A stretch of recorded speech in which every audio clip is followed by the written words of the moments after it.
What is up, everybody? Welcome back to my weekly vinyl review. It's episode 6. My name is LESTER Pywell, and this is just another opportunity for me to talk loads about all the records that I would have collected over the years.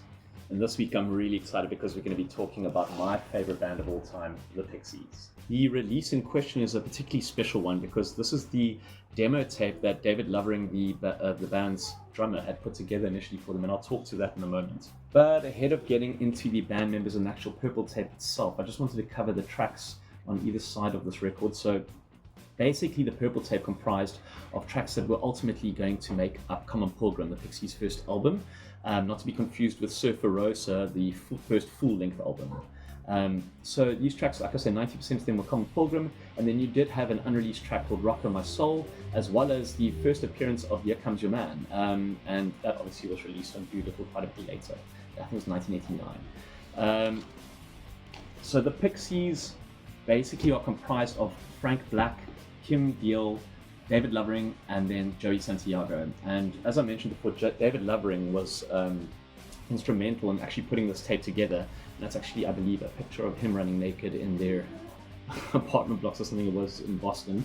And then he simply just put, this purple thing, Pixies, at the back and called it the purple tape. And yeah, I think I was very, very fortunate to have found this in 2002 when it was released at the record store that I was working in at the time. I'm not too sure how many copies were released, but I think most Pixies fans would consider this a bit of gold. It is important to mention that Kim Deal has obviously left the band many, many years ago. She was the main bassist for many years. She had been replaced by a young lady by the name of Paz, and Paz has now, just since 2024, been replaced by Emma Richardson. And if I may, I'm going to talk to why the Pixies are my favorite band and what they meant to me. And it stems back to when I was a young man, a teenager in the 90s, mid-90s, and a lot of the music that I was listening to was essentially handed down by my older cousins, and we were listening to a lot of alternative rock. Grunge was massive, obviously, in the 90s. Bands like Nirvana, Smashing Pumpkins, Pearl Jam, and it was just so much good music back then. But the reality is that these bands were ultimately all influenced by this new era of rock that came about in the end of the 80s, and that was bands essentially like the Pixies, Sonic Youth, and so on. And I think this came at a time where, there was just such ridiculous music as well at the end of the 80s, and bands like this were instrumental, Pixies and Sonic Youth, in changing all of that and setting a new precedent, if you will, that ultimately birthed what we now know to be the 90s sound.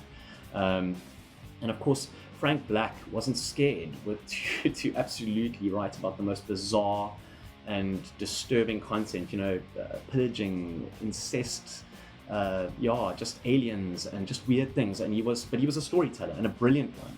And he speaks in an interview about actually drawing his inspiration from storytellers as well, but like bizarre things like Peter, Paul and Mary, old folksters, and of course the Beatles, and just brilliant storytellers themselves. But going back to also these bands that we were listening to in the 90s, it was Kurt Cobain that said to a reporter from NME, I think it was, that he actually admitted that writing Smells Like Teen Spirit was his intention of trying to be like Frank Black or sound like the Pixies. So yeah, it's just that certainly showcases and solidifies the influence, or at least how much they were influenced by the Pixies. And I certainly could go on and on about the band and the influence on my life, but I'm going to leave a link at the bottom of this video. Go check it out, go and inspire yourself. And if you like what you saw here today, remember to like, share, subscribe, and we'll see you next week for my weekly vinyl review. Cheers.